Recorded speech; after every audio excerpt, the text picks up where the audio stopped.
Қазақстанға барып жасалынады, сатылады. Оны білу үшін сіз мынандай вин-кодты тересіз интернеттен. Бүкіл қашан туылды, қалай туылды, қайда туылды, не болып қалды, қай жері ауырды, түшкірді, мысалы бас ауырды, барлығы жазылған болады. Сондықтан көлікті алар кезде Қазақстаннан болсын, ұрылған жоқ, соғылған жоқ деп.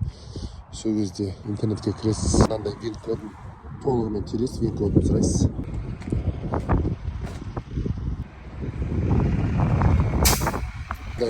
GLA деген көлік бар. One on Drive жүріп тұр. Соғылған, осыны алады да жөндеп Қазақстанға жібереді. Бұл ұрылған жоқ, соғылған жоқ деп сатылуы мүмкін. Сондықтан әрқашан бұл номерді